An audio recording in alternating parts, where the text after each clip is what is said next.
और जनता ही जीतेगी। इस बार आदमपुर बनाम कुलदीप बिश्नोई चुनाव होगा, पैसा बनाम आम जनता का चुनाव होगा और पहली बार कुलदीप बिश्नोई के परिवार से मुक्त होगा और आदमपुरा कोई गरीब घर का बेटा चुनाव जीतकर असेंबली में पहुंचेगा। आज आप कोई लंबी चौड़ी बात नहीं है। अरे सरकारें बनाने में तो जनता की भागीदारी होती है, लोगों के मत की बात होती है, लोकतंत्र की बात होती है, प्रजातंत्र की बात होती है, लेकिन सारी पार्टियां जो सरकार बना लेती हैं तो वो उद्योगपतियों के लिए काम करती हैं, कंपनियों के लिए काम करती हैं। तो हमारा संगठन खड़ा हो गया है क्योंकि जनता के लिए, जनता के द्वारा जनता कल्याण मोर्चा बना है, तो क्यों नहीं हरियाणा प्रदेश में फैल जाएगा। कौन संत है कौन नहीं है ये निर्णय हमें नहीं करना चाहिए। हम संत बाणे से भी आपको लग रहे हैं, कर्म से भी हम कर रहे हैं, तो हम तो मेरे साथ यहां भी ये दिख रहे सारे बाबा खड़े और सारे बाबा आएंगे। अब की बार बाबा की सरकार ये सार्थक होने जा रहा है। अब किस किस को उसमें आना है। हरियाणा में पिछले 3 साल से जेजेपी बीजेपी की सरकार चली हुई है और इन 3 सालों के अंदर तीसरा उपचुनाव जनता के बीच में आकर के खड़ा हो गया है। फिलहाल हमारे साथ एक बड़ी घोषणा कर दी है जसमेर सिंह जी महाराज है, जो कि एक बड़ी घोषणा यहां पर कर दी है आदमपुर चुनाव को लेकर के, आदमपुर उपचुनाव को लेकर के बड़ी घोषणा यहां पर की गई, उसी को लेकर के आज की चर्चा रहेगी। महाराज जी सबसे पहले तो नमस्कार, आपका स्वागत है बोल इंट्रो। नमस्कार नमस्कार, स्वागत, आप लोगों का भी स्वागत है। बहुत महाराज जी बड़ी घोषणा, आज भी आदमपुर का चुनाव लड़ेंगे आप? आज मैंने घोषणा नहीं करी है, पूरे हरियाणा प्रदेश की जनता इकट्ठी हुई है, आदमपुर की टीम यहां पर पहुंची हुई है। हमारे आदमपुर के हल्का अध्यक्ष भूपेंद्र सैनी, कहां भूपेंद्र सैनी, कहां भाई भूपेंद्र सैनी हमारे आदमपुर हल्का अध्यक्ष। आदमपुर की पूरी जनता आई है और आज हमने ये ऐलान किया है कि अब जनता के द्वारा आदमपुर को मुक्त कराया जाएगा, कुलदीप बिश्नोई से मुक्त कराया जाएगा और ये जनता का मोर्चा चुनाव लड़ेगा, ये हमने आज ऐलान किया। सभी लोग ये कह रहे हैं कि पैसा कहां से आएगा, पैसा कहां से आएगा। बाबा जी आपके पास तो पैसे की कमी नहीं है, जहां भी आप जाते होंगे आपको दक्षिणा के रूप में कुछ ना कुछ मिलता होगा। जनता के बीच में जाएंगे तो क्या कुछ अपील रहेगी? भाई हमारे पास दुनिया का सबसे बड़ा खजाना, महात्माओं के पास तो झोली होती, मांगते रहेंगे लगाते रहेंगे, क्या दिक्कत है। हमारे पास झोली है भाई, हम मांगते रहेंगे लगाते रहेंगे।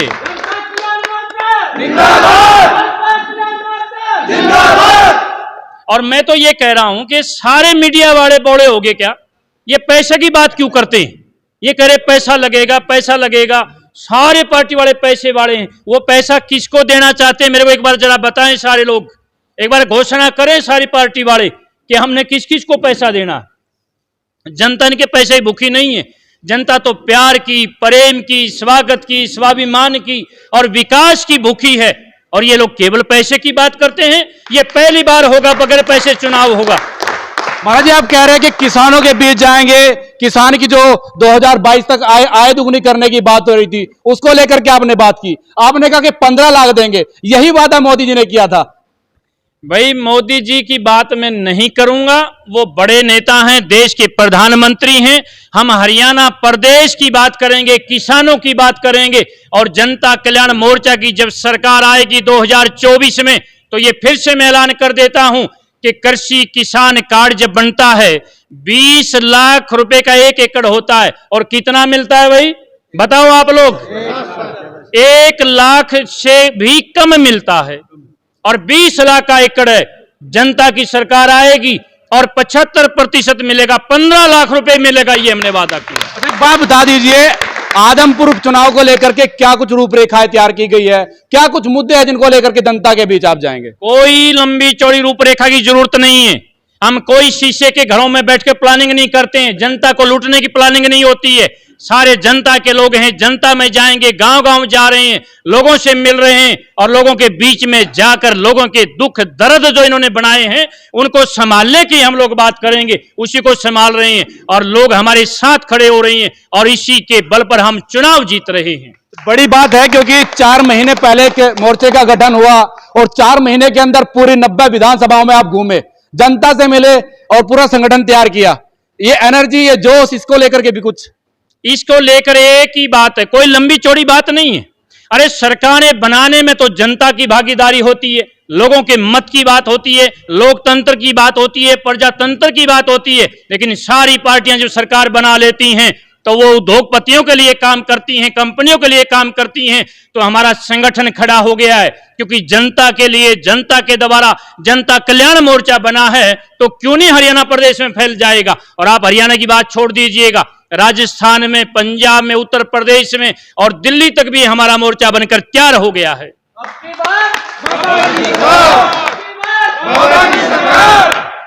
अब की बार बाबा की सरकार के नारों से पूरा प्रांगण गूंज रहा है। बता दूं आपको, उत्तर प्रदेश के अंदर बाबा की सरकार है। लोग कहेंगे कि बीजेपी से प्रेरित होकर के आप चुनाव लड़ रहे हैं, बीजेपी के साथ आपके संबंध है? संबंध तो हमारे सारे नेताओं से हैं। ये हम सामाजिक लोग हैं, हम समाज के ताने बाने को तोड़ना नहीं चाहते हैं, हम समाज को मजबूत करना चाहते हैं। संबंध रखो जिससे भी हो, लेकिन विचारधारा की लड़ाई होती है, सेवा की, समर्पण की लड़ाई होती है। इसलिए हम लोग महात्मा लोग हैं, तो हम तो अच्छी बात करेंगे, सच्ची बात करेंगे, भलाई की बात करेंगे, लोगों की बात करेंगे। हम राजनीति का नया क्लेवर लेकर आए हैं। हम करुणा के साथ चलेंगे, प्यार के साथ चलेंगे, हम आपसी भाईचारे के साथ चलेंगे, हम भावनाओं के बल पर चलेंगे। हम किसी से प्रेरित होकर काम नहीं कर रहे हैं। हम महात्मा हैं, योगी जी भी महात्मा हैं। एक बिगड़ा हुआ प्रदेश सुधार दिया है। अब हरियाणा प्रदेश की बारी है। अब की बार बाबा जी, काफी लोग खुश है इस बात को लेकर के। जनता मोर्चा इस बार जो है कि विधायकी का चुनाव वहां से आदमपुर से लड़ने जा रहा है। महिलाओं की भागीदारी की बात अगर हो तो उसमें क्या कुछ रहेगा? हमारे जनता कल्याण मोर्चा सबके लिए बराबर होता है। कोई बेटी चुनाव लड़ सकती है, कोई महिला भी लड़ सकती है, कोई माता भी लड़ सकती है, जवान बुजुर्ग कोई भी लड़ सकता है। यहाँ कोई भेदभाव नहीं है, क्योंकि टिकट मैं कोई चयन नहीं करूंगा। टिकट तो आदमपुर की बात है, तो आदमपुर की जनता ही टिकट तय करेगी, जनता ही चुनेगी, जनता ही लड़ाएगी और जनता ही जीतेगी। इस बार आदमपुर बनाम कुलदीप बिश्नोई चुनाव होगा, पैसा बनाम आम जनता का चुनाव होगा और पहली बार कुलदीप बिश्नोई के परिवार से मुक्त होगा और आदमपुरा कोई गरीब घर का बेटा चुनाव जीतकर असेंबली में पहुंचेगा। आज आपने घोषणा कर दी है, बड़ी खलबली मच गई है सभी पार्टियों के अंदर। सभी लोग त्राई त्राई हो रहे होंगे, बाबा जी आ गए हैं फील्ड में। त्राई त्राई होना भी चाहिए, इतना तो भय होना भी चाहिए, क्योंकि जनता का साजला आदमी हूं। महात्मा, बाबा, संत लोग, हम तो जनता के लोग होते हैं। मेरे कहने का मतलब जनता ने कह दिया है, इसलिए त्राई त्राई होना भी चाहिए और मार्ग छोड़ देना चाहिए, रास्ता छोड़ देना चाहिए। अब सिंहासन खाली कर देना चाहिए। बहुत हो गया है, बार बार हो गया है, फिर से हो गया है। वही परिवार, एक ही रजवाड़ा, ये सारे के सारे अब खाली हो जाएंगे। अब जनता के लोग होंगे, जनता के परिवार के लोग होंगे। किसी गरीब जनता का बेटा एमएलए बने, इसमें क्या बुराई है? कब से कंपेनिंग? घर का बेटा अगर एमएलए बन जाए आदमपुर से, क्या बुराई है? अगर मैं पूछना चाहूं।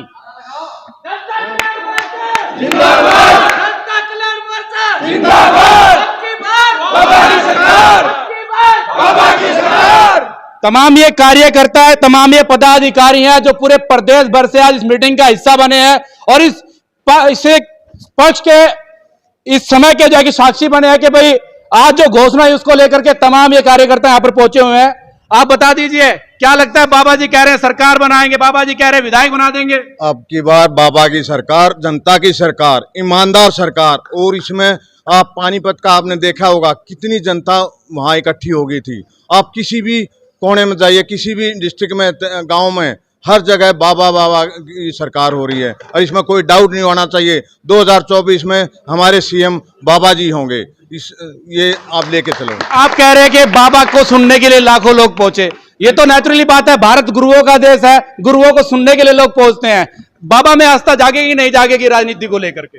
इसमें बहुत ईमानदार, बहुत अच्छे विचार सारे आप लोगों ने और पार्टियां भी देखी होगी और अभी देखेंगे, दिन रात का अंतर होगा। बहुत ईमानदार, सबको साथ लेके, जनता को साथ लेके और ये पार्टी बनने जा रही है और ईमानदार पार्टी बनने जा रही है। बिल्कुल बाबा जी, मैं पूछना चाहूंगा क्योंकि एक बात बहुत चली हुई है कि जो मनोहर लाल खट्टर जी हैं वो संत मंत्र से राजनीति करते हैं, वो राजनीति के संत है, उसको लेकर के क्या कुछ कहेंगे आप? भाई, कौन संत है कौन नहीं है ये निर्णय हमें नहीं करना चाहिए।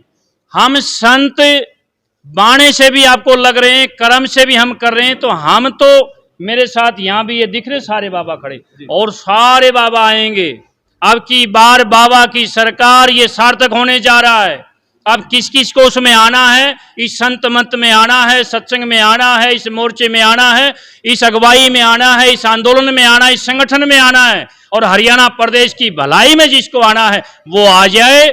हम तो अपनी बात करते हैं, जनता की बात करते हैं, लोगों की बात करते हैं, हम समाज की बात करते हैं, सुधार की बात करते हैं, हम किसी और की कोई बात नहीं करते हैं। इसलिए अब की बार बाबा की सरकार। देखिए, हरियाणा के अंदर काफी दिनों से चर्चा चली हुई थी कि भाई हरियाणा के अंदर भी योगी की सरकार आए। फिलहाल वो योगी जी तो हमारे साथ मौजूद है, जो दावा ठोक चुके हैं कि 2024 में जाके सत्ता में बैठेंगे, जनता के कल्याण के लिए काम करेंगे। ये महिलाएं हमारे साथ मौजूद है, बता दीजिए कहां से आप हैं और कैसे जुड़े बाबा जी से? जी, मैं सुनीता पुनिया एडवोकेट, मैं Punjab and Haryana high court में प्रैक्टिस करती हूँ। तो बाबा जी से आशीर्वाद लेने के लिए हम पहुँचे थे, तो बस बाबा जी ने हमें ये कार्य सौंप दिया कि जनता के लिए कार्य करना है, जनता को आगे लेके आना है, जनता के बीच में से ही किसी न किसी को आगे आना है और पूरे प्रदेश को अच्छा करना है, उसमें इम्प्रूवमेंट करनी है। आपको नहीं लगता कि संतों का काम होता है कि उपदेश दे जनता को, भलाई के काम करे, अच्छे काम करे? आप भी अगर संत यूं ही अपने ही सिंहासन पे बैठ के हमें आशीर्वाद दे सकते हैं, हमारा भला कर सकते हैं, तो अगर वो सरकार चलाए तो हमारा कितना उद्धार हो सकता है। बिल्कुल, संत जो है हमेशा जीव कल्याण के लिए होता है, जनता के कल्याण के लिए होता है। और आज ये जो मुहिम छेड़ दिए हैं यहाँ से, मैं बता दूं आपको, काफी भारी उत्साह आगे लोगों को भी देखने को मिलेगा। आपको पूरे प्रदेश के लोग यहाँ पर पहुंचे हुए हैं और आज जो ताल ठोक दी है आदमपुर उपचुनाव को लेकर के, लोगों के अंदर काफी जोश उत्साह देखने को मिल सकता है। मेरी आप लोगों से अपील, आप लोग इस वीडियो को ज्यादा से ज्यादा शेयर करें, ज्यादा लोगों तक पहुंचा दें।